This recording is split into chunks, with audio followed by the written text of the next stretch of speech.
I was told even before we met na hindi siya marunong ng English o Tagalog. Sir, if you perceive that you were being bribed, hindi niyo po ba, like, hindi niyo ba sa kanya sabi na, bakit parang sinusuhulan mo ba ako? Parang ganun, parang i-confront siya. Hindi ko na kailangan sabihin yun. The mere fact na I ignored him, alam na niya yun. Sir, why did you agree to meet with Jack Lam? Because if we recall, there was a press release that you issued na parang there was information coming from you which led to the actual arrest of precisely the same people that were subject of that meeting.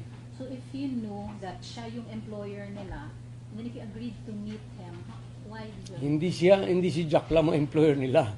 Jack Lam was the owner of the resort where they operate. Kaya iba yung operators, may kanya-kanya silang villas doon. May kanya-kanya siguro, may iba-iba, may rooms lang. But they're operating it. Anyway, to answer your question, bakit sila doon kuminhit? Or why did you meet them? Kasi may concern doon sa, human concern doon sa paglalagyan ng 1,000. This is the first time, this is the biggest whole arrest na ginawa ng DOJ or even by anybody in the DOJ family. Kahit yung BI's operations about more than a month ago, 100 plus lang yun eh. Ito, wala kaming paglagyan. So perhaps sabi kong ganyan, we could agree that we could house these people muna, especially the women and children, dun sa isang lugar, sa loob ng Fontana. Kasi dun sila nakalagay sa vicinity ng airport, ng Philippine Air Force. At saka doon sa talagang hindi nagrereklamo ngayon mga kababaihan daw na children, bakit kasama pamilya nila rito? Siyempre pag hinaresto mo yung ina, yung magulang, kasama mo rin yung sinasama nila yung anak. Sir, but considering, sir, that there is already parang some sort of irregularity dun sa arrest, diba, sir, and then he owns the property, para bang, didn't you consider na hindi na ikaw yung mag-meet, like, i-limit na lang sa Bureau of Immigration kasi nga, precisely, there is an alleged irregularity. No, that's my call. That's my call. I know myself. I could not be bribed. Kaya hindi ako natatakot kahit saan kami magkita. Actually, the reason why doon ko dinala sapagkat meron kaming awarding ceremony ni President Duterte. And porque doon, sabi ko, sige, kumuha ka dyan sa any room dyan sa Siang BGC para madali sa akin, convenient for me to go up. And that's what happened. At that time, thousands of bedans saw us. And, kaya kung gusto kong maging itago ito, hindi ako mag-meet doon.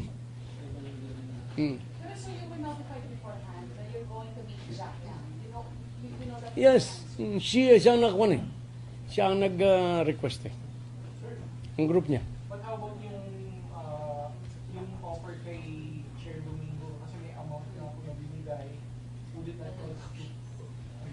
Wala ding amount yun, percentage. Pwede yun, pero hearsay pa lang, pagdating sa akin, it should be Didi Domingo who has a personal knowledge.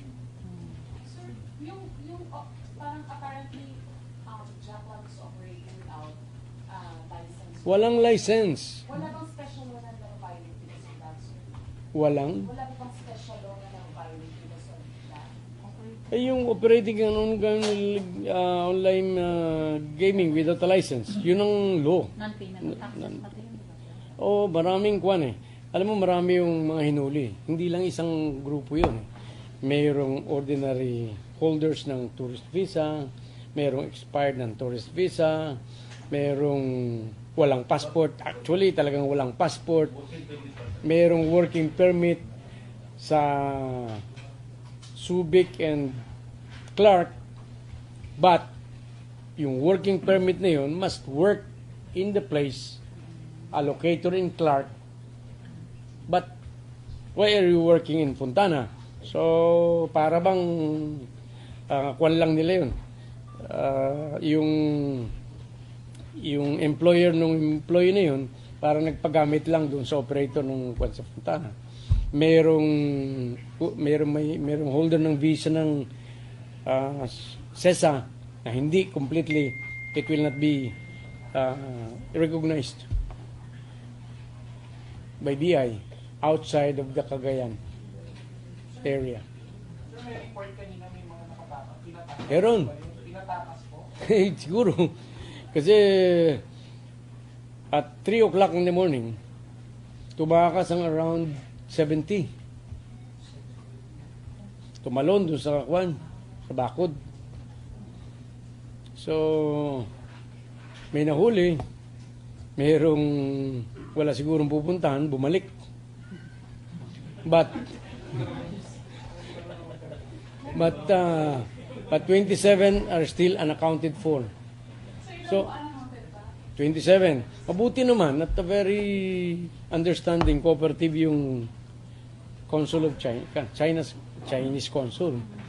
Sinabihan niya, kinausap niya yung leader nung grupo na naka-aresto. Sinabihan niya, sabihin mo dun sa hindi pa bumabalik, pabalikin na niya ha. Bumalik na sila, otherwise they will be put in jail and they will be blacklisted even in China. So may investigation. So ngayon, after that, may bumalik pang isa. 26 na lang yung accounted for. I don't know kung may babalik pa. Sabi yung 26 ba yung mga, sabihin natin mga leader mo? Yun ang hindi ko alam. Yun hindi ko alam. Kasi siyempre, may kanya-kanyang ranggo yan eh. Pag mataas ka, mas malaki ang guide sa'yo. So you think, sir, there was something fishy about the supposed escape, sir? You don't believe the another? Kaya, why should they escape? Kung walang nagmamaniobra, nag-aalakas ng loob. Sabi niyo, a syndicate was behind it. Anong sabi? I'm sure. From behind. Kasi Thursday pa lang ng gabi, katakot-takot na report sa akin. Susuhulan na, nanuhul na. Nag-umpisa sa 100,000 eh. Umabot hanggang 250,000 per head. So, iimbestigahan mo, sir? Piniinibistan ko, and I'm sure heads will roll. NBI o NBI? Hindi ko nga sinama ang NBI. Kasi nung nakaraan, yung 100 plus, kasamang NBI doon, bulilyaso yun. Ang ginawa nila doon sa operator na yun, doon sa nahuli, pinaghati-hatian nila. Humingi yung isang taga-NBI, yung anim niyan akin ha. Oh, pag sabing ng pumayag, siya na pag-usap doon sa operator. Tapos. So who's investigating? Internal, sir? Internal, ito, sir. BI ang nag-investigating, sir. Saan? Yeah. Ito, Ito ngayon, yung ngayon, BI. Hindi ko sinama ang NBI. Later na lang, when Saturday na lang. Ako lang nag-request kasi nga gusto kong ma-monitor yung ginagawa ng mga sindikato. Sir, wala ho bang BI personnel na possibly involved dun sa pagpapatakas dun sa... Meron. Actually, karamihan sa sindikato nandun sa BI. Ay, ito katulad lang ito nung ginawa ko dito sa DOJ. Di ba kayo sabi nga, I'm going now in corruption and I'm going to begin with my own department. Umpisan ko yan. Yeah, oo. Sinabi. Saan yung NBI na sinasabi niyo, pakiulit lang na sinasabi niyo yung director na umalpak because of nagkaroon ng hingian? Pero din na NBI, Walang investigation yun, sir? Walang... Hindi ko pa alam. Basta pwede ako humingi ng kwan. It was precisely because of that triggered this large scale Yes, sir. Yung mga arrested Chinese, sir, they're illegal aliens, so they will be deported. iba-ibang nga sitwasyon eh. Dun sa mga without passport, expired passport, they will be immediately deported. So siguro dito, of this 1,000 plus, baka immediate ang deportation ng more than 100. The other, yung iba pinaprocess ang bail kasi kinakailangan i-demanda eh. So hindi mo man lang kinakailangan because of our lack of facilities. So pinapayagan ng mag-bail na. Wala tayong detention facilities eh. Ako doon sa walang passport. Paano sila kapapasok? Magkakaroon tayo ng report doon. Sir, ngayon, anong status ng team na umaresto dun sa mga Chinese nationals kung meron na pala investigation ng immigration? Ano? Ano pong status ng team ng NBI saka yung immigration personnel?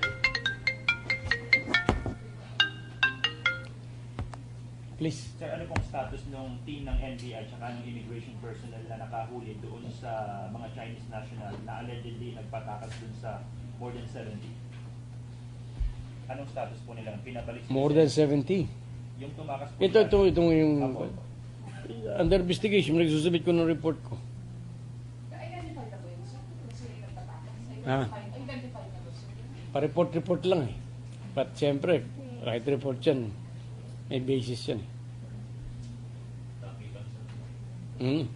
Karapalan eh. Sir, pumapasok pa sila o suspended muna? Wala pa akong action. Wala pa akong action. May official ba sila But ng the- NBI but- na protector doon sa mga ganyan? Ano na. May mga official ng NBI na protector? Ang alam ko before, pero nitong nakaraan, hindi ko sila pinag-participate. Yung NBI, sir, na sinasabi mo na iniimbestigahan din sila, sir. NBI din muna nag-iimbestiga din, sir. Internal muna, sir. Like the BI. Hindi, it should be BA eh. But, no report has reached me. Alaman ko na lang eh. Sir, yung kay Jack lang, since he owns yung Fontana, wala rin pa siyang liability for employing mga undocumented Chinese workers. Una-una, yun nga, hindi ko alam kung in-employ niya yun. Ang alam ko, hindi niya in-employ yun. Binigyan lang niya ng, they allowed to lease or hire yung mga kanya mga villas. Marami yun eh, malaki yan eh. And then yung nag-hire na, yun ang operator. And then from percentage ng kanilang earnings, I was told that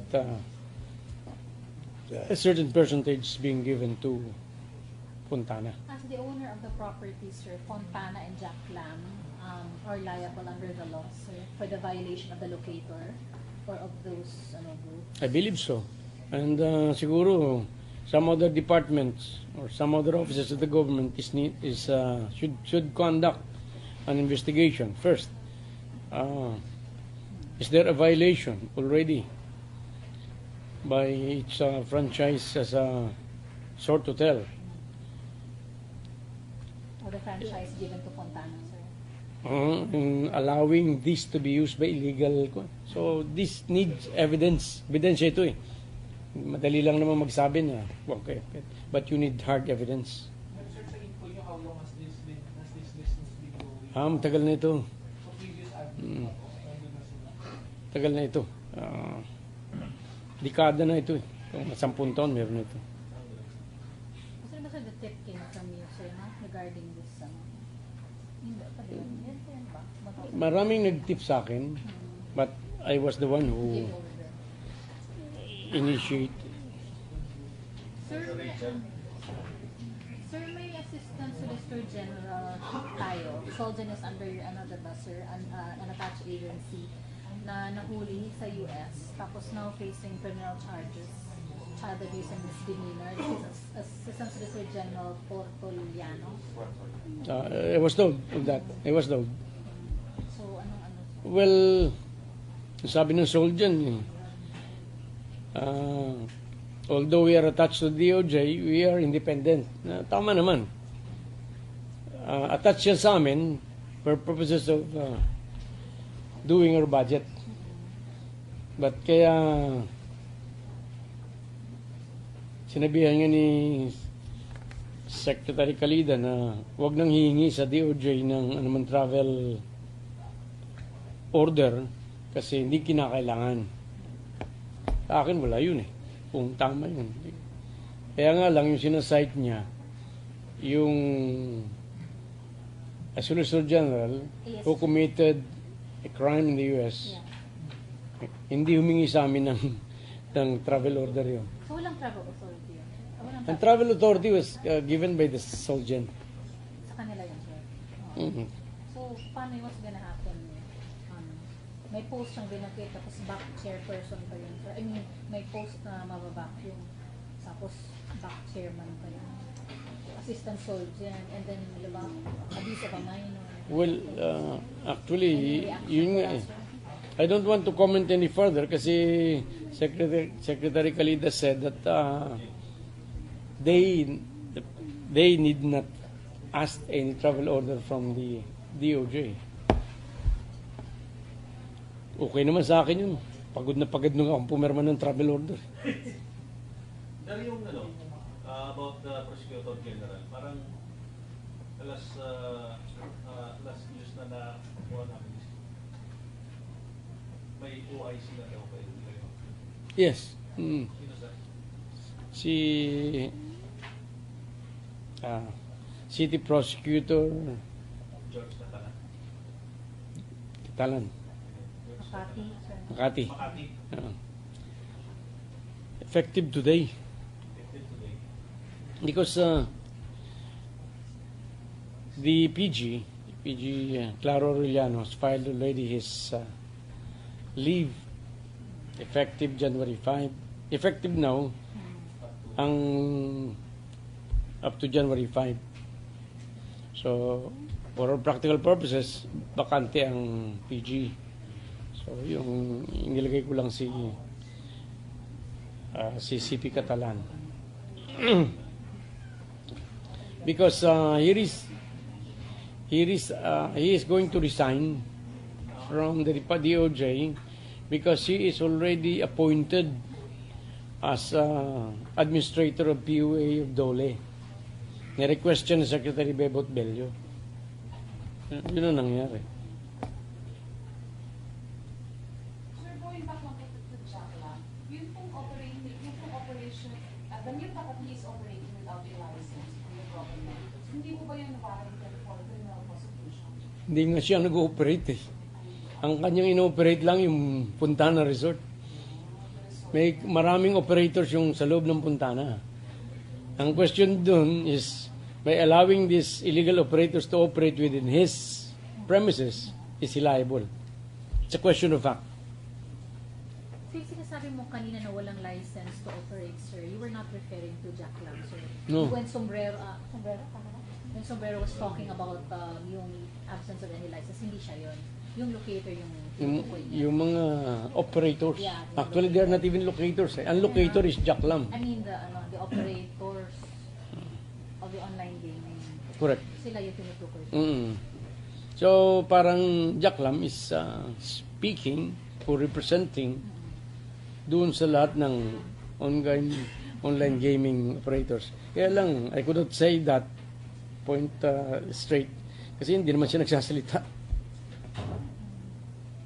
Sir, yun po bang Retired General Sombrero, wala po ba siyang liability nung siya yung naging tulay sa inyo para iparating yung pagmong kagustuhan ni Jack Lang na kuhanin kayong ninong?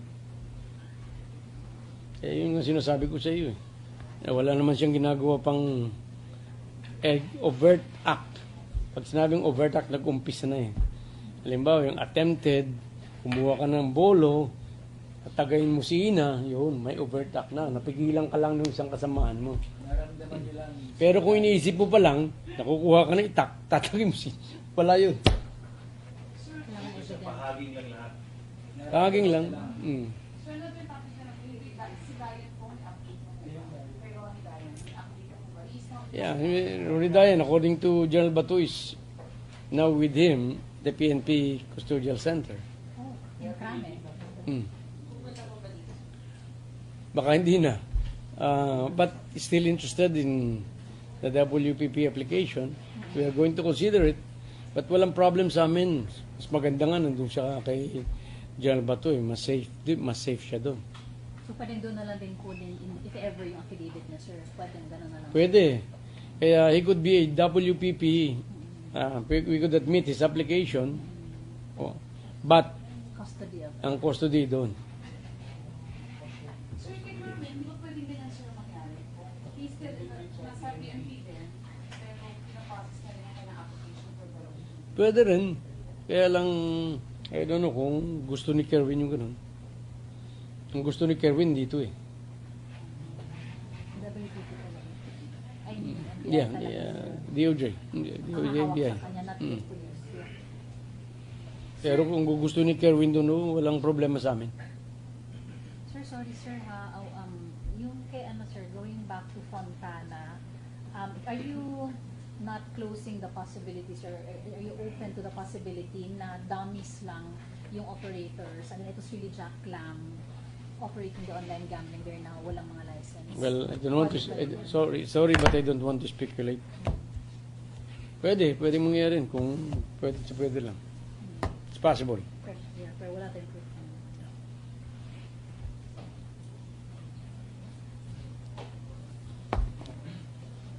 Pupunta rin kayo sa Monday, sir, no? You were also summoned to the Senate in some Monday. Actually, may cabinet kami. Kaya malamang na ako eh. Sir, tuloy ang turnover bukas na, sir? Tuloy. Oh, Maga-maga. Contact, sir. Okay, hindi. I would love to. Kasi gusto kong magpasalamat sa staff eh. Kaya lang, the doctor told me to rest ng kaunti away from the stressful life of DOJ. Sir, si Diane, sir, may pupunta na lang po from WPTF. Hindi, wala pa siyang let the lawyers and us, the lawyers should arrange with us as what to do with Diane. Pati yung kay Kerwin, wala pa rin nangyayari doon, sir. Wala pang movement. As far as WP is Wala pa rin. concerned, Wala pa rin. Ang siguro gusto nila, matapos muna yung hearing sa Senado. Tama ba yung narinig ko na parang maghaharap si Kerwin at si Diane doon? Yes, sir. Yes, sir. Monday? Yes, sir. Kasi nga, di ba may mga inconsistencies sila, sir? Oo. You agree with that, sir? Oo, kasi ganun din ang gagawin namin eh.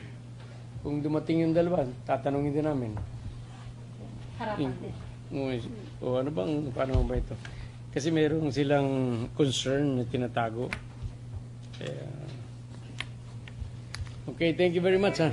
Sir, yung pinapatulan tungkol sa reward daw na 1 million, hindi raw napunta sa tamang informant. Hindi ko alam yun. Ang nagbigay niyan, ang pagkaalam ko, several may rich persons, tapos nabuo ni Attorney Topacio, and in the name of VACC, parang yun nagbigay. Pero yung detalye, I don't know.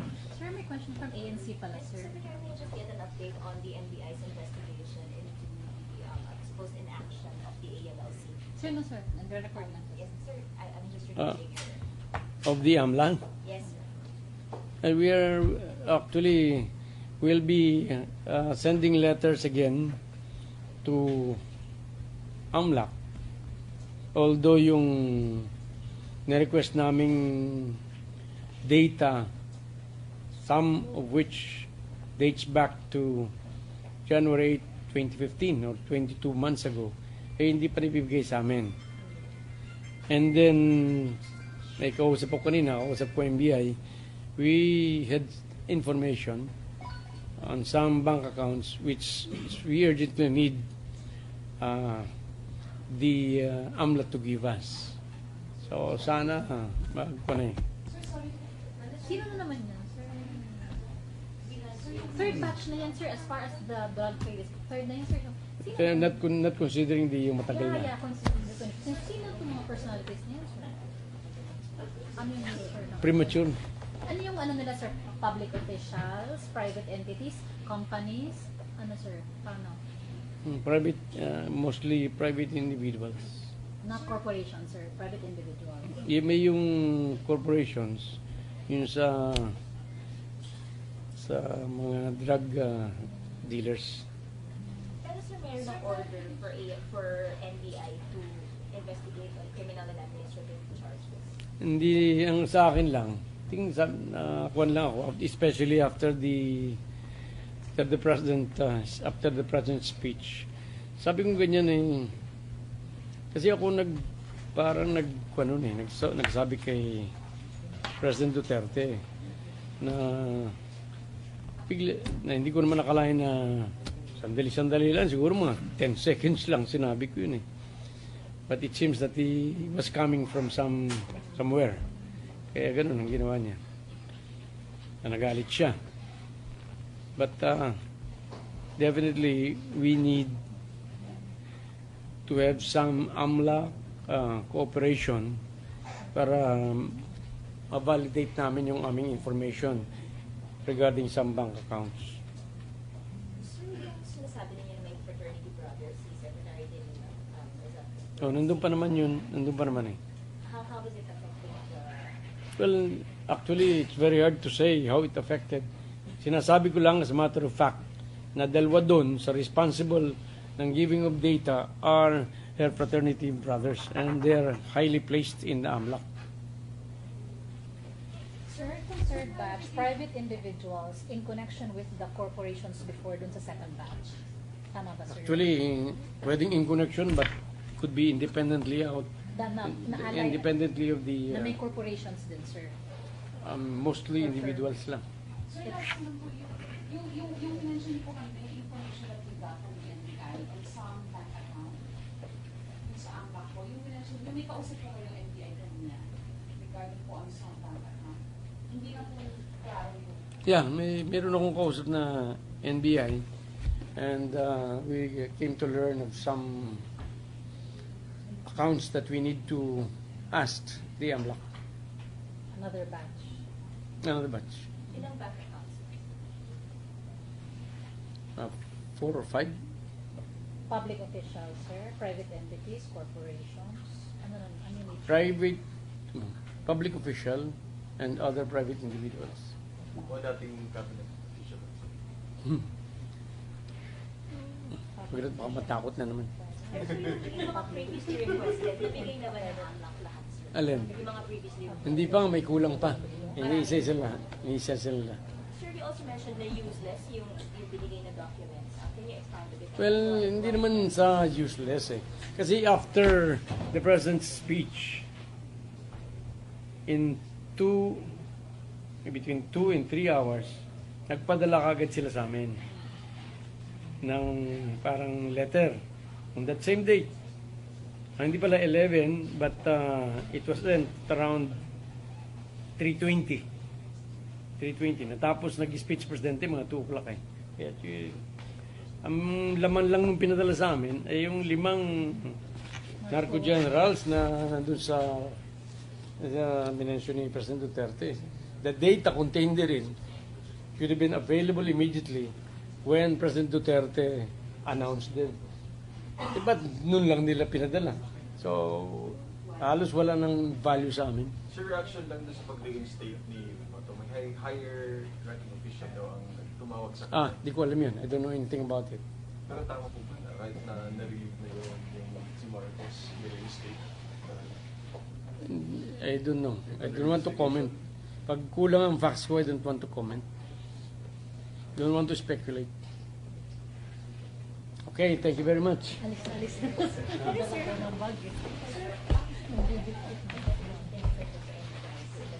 Moira, where's her? 1, 2, 3. What's your Moira? 1. Kasi may kanya-kanya silang villas doon. May kanya-kanya siguro. May iba-iba, may rooms lang. But they're operating it. Anyway, to answer your question, bakit sila doon kuminhit? Or why did you meet them? Why did you meet them? Kasi may concern doon sa, human concern doon sa paglalagyan ng 1,000 eh. This is the first time, this is the biggest whole arrest na ginawa ng DOJ or even by anybody in the DOJ family. Kahit yung BI operations about more than a month ago, 100 plus lang yun eh. Ito, wala kaming paglagyan. So perhaps sabi kong ganyan, we could agree that we could house these people muna, especially the women and children, dun sa isang lugar, sa loob ng Fontana.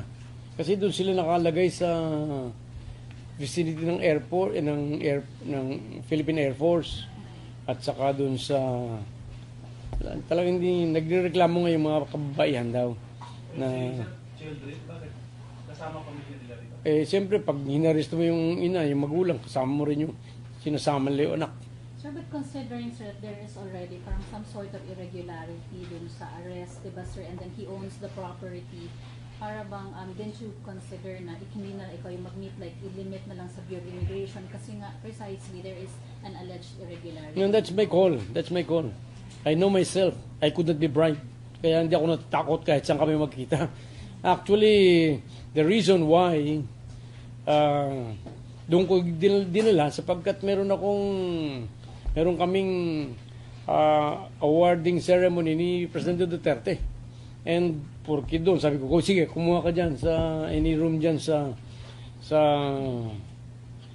Siyang BGC para madali sa akin. Convenient for me to go up. And that's what happened. At that time, thousands of bedans saw us. And, kaya kung gusto kong maging itago ito, hindi ako mag-meet doon. Pero so you were notified beforehand that you're going to meet Jack Lang. You know that. Yes, siya ang nakakuha eh. Siya ang nag-request eh. Ang group niya. But how about yung offer kay Chair Domingo kasi may amount na ako nabibigay, would it not constitute Wala ding amount yun, percentage. Pwede yun, pero hearsay pa lang, pagdating sa akin, it should be Didi Domingo who has a personal knowledge. Sir, yung parang apparently Jack Lang is operating without license. Walang license. Wala bang special law na nag-violate because of that, sir? Walang. Wala bang special law na nag-violate because of that? Okay. Eh, yung operating ng online gaming without a license, yun ang law. Non-payment taxes pati yun, di ba? Oo, maraming kwan eh. Alam mo, marami yung mga hinuli. Hindi lang isang grupo yun eh.